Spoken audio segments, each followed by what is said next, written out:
A term that's going around the mouth of much of the Japanese public right now is the phrase Minato Women. It is mentioned in almost all areas of life in Japan these days, from drama to animation to even there being a literal movie named Minato Women recently being released.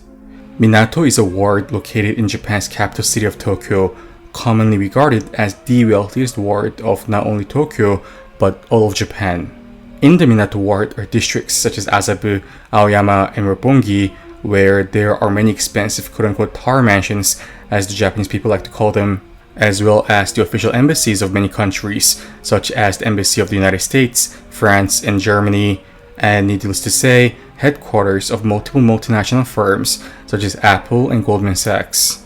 But now, does the phrase Minato Women then describe all of the women living in the Minato ward of Japan? The answer to that question is no. The phrase Minato Women that's gaining large public attention in Japan as of recent refers to a specific type of women who spend the majority of the day in the Minato ward area conducting certain activities. To elaborate, with the Minato ward being the wealthiest ward of all of Japan, the people who live there tend to be people with high-paying occupations such as doctors, lawyers, business executives, tech startup founders, the likes. So with the area being naturally filled with people who just have a lot of money to spend, districts in the Minato ward such as Akasaka are known for having many upscale, fancy bars and restaurants. And with Japan still being a highly male-centric, masculine society as analyzed by the eminent social psychologist Hofstede, it is needless to say that most people who hold such high-paying occupations in Japan are mostly men. So the phrase Minato Women refers to the type of women in Tokyo who quote-unquote socialize with these middle upper class men, have dinner together with them after work, or go to bars or attend social gatherings that are held in the Minato ward, where a lot of these men go to. So the so-called Minato women do not necessarily have to live in the Minato ward to be described as a Minato woman, as many of them in fact cannot initially live in the Minato ward due to the area's high rent costs. So they may live in the more affordable neighborhoods of Tokyo, such as Nakano, and go back and forth from there to districts in the Minato ward, such as Akasaka, Roppongi, and Azabu. At first sight, all of this may not seem like much of a problem, as after all, what is the issue with attending social occasions held in a wealthy neighborhood attended by many wealthy men? Let us get into the details of this. First, the women in Japan who usually turn out to become a Minato women are usually women from ordinary backgrounds and ordinary occupations, usually having moved to Tokyo from another region of Japan for either attending university or for work. We have to keep in mind that many women who are born and live in the countryside regions of Japan look up to and envy the type of lavish metropolitan lifestyle seemingly lived by the people of Tokyo, as shown through various media sources such as on television or online. So although not entirely the same, kind of similar to how a person living in Wyoming may want to move and pursue a career in New York City after watching Sex and the City, or how a French person may want to move to Paris and live the Parisian lifestyle. But the key difference here is that although a degree of patriarchy still remains at the workplace in the Western nations,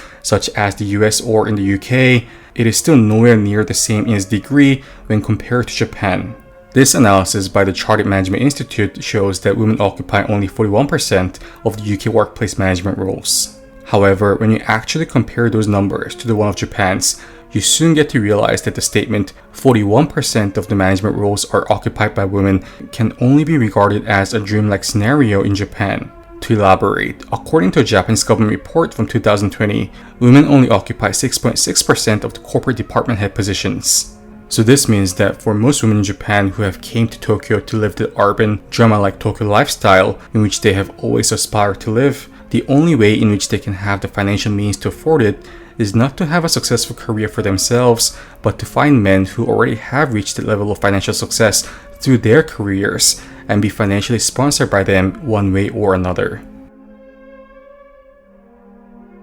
So then the next question has to be asked. What exact steps do the ordinary young women in Japan take to have them ultimately end up as a Minato woman? It is either usually through introductions from friends or through apps. With most normal jobs in Japan paying less, or around the ranges of 200,000 Japanese yen, or around $1,500 a month, many women have a hard time paying rent, as well as for other basic life necessities, not to even mention being able to one day afford that quote-unquote metropolitan Tokyo lifestyle of fancy clothes and designer handbags, in the almost cinematic urban setting of Tokyo that they have always dreamt of when first moving to the nation's capital city. So while they look for a way to make an extra income for themselves, they may find an app on their phone where the app description promises them with something that sounds just too good to be true. And that is how if the young woman is to attend the evening social event held at a community meeting hall of an upscale tower mansion in the Minato ward, for example, they will be financially compensated just for their attendance alone, just for them physically being there. In Japan, you call such jobs kyaranomi, meaning that you are guaranteed a financial pay in return for being physically present at a drinking social event. And the hourly pay in which they receive is far beyond what they could have ever imagined in their normal daytime jobs. While the minimum wage normally received in Tokyo is usually just around 1,000 Japanese yen or around $8.5 US, the hourly rate to attend the Minato Ward drinking social event is normally 5 times as much as that, with the rate usually hovering around 5,000 Japanese yen. So in the minds of many young women in Japan, this sounds like more than a sweet deal. I mean, being able to hang out in Japan's most sought after address of Minato-ku, drinking expensive champagne while simultaneously getting paid to do so, they may just say, without much hesitation, count me in. And the pool eventually gets larger and larger as many young women who have now become a Minato women begin to introduce their friends into the job. So now, how are such arrangements creating a problem for the Japanese society? First, tax evasion. Now, these quote-unquote kyaranomi jobs are not strictly legal, as the Minato women who attend these kyaranomi events most oftentimes do not pay any taxes. So when the whole Minato women issue became more widely covered in the Japanese media, and the Japanese authorities subsequently began to investigate how these Minato women made all their money that allowed them to afford this lifestyle of expensive handbags and designer dresses, they soon found out the truth. So the Japanese National Tax Agency, the Japanese equivalent of the IRS, conducted a search and seizure operation on the developers of the kyaranomi app that was prominently used within the Minato women circle, found out the personal information and the house address of many of the Minato women who were registered in the app, and subsequently asked them to pay the overdue taxes which they have been avoiding for years. This leads to our next problem. When asked to pay the overdue taxes by the Japanese National Tax Agency that were usually in the ranges of between $10,000 to $30,000 US, many Minato women could not afford to pay such sums of money. But then, if they were consistently financially supported by the wealthy Minato ward residing Japanese men for years, as well as attending these social drinking events that paid them 5 times the minimum wage, how is it that they were not even able to save $10,000 US for themselves over the years? This is as the whole lifestyle of a Minato woman is geared towards the superficial end, such as purchasing expensive designer clothes and handbags, to attending the highest of high-end skin clinics, to hiring the most expensive personal trainers. Now, from the perspective of the Minato women, many of them probably think that these are all quote-unquote necessary expenditures, as they do indeed have to maintain a certain physical look for themselves to continue to be invited to these upscale social drinking events, as well as continue to be popular and quote-unquote desirable among the wealthy Minato ward living men. But the sad reality of the matter is that once you become so used to such spending habits, as well as such an upscale lifestyle, you cannot return to your original spending habits once reality requires you to do so. Let us have a look into Mariko, a 31-year-old married individual who used to be a Minato woman. She says that because she was so used to having these Minato ward sponsor daddies giving her exorbitant amounts of pocket money, she developed a spending habit in which she could not get rid of even when she got married. And although she did decide to get married to a rather ordinary man in her standards and settle down as she has now reached the age of 30 and the Minato ward residing rich men did not give her the attention anymore, she once again could not forget the type of life that she used to live.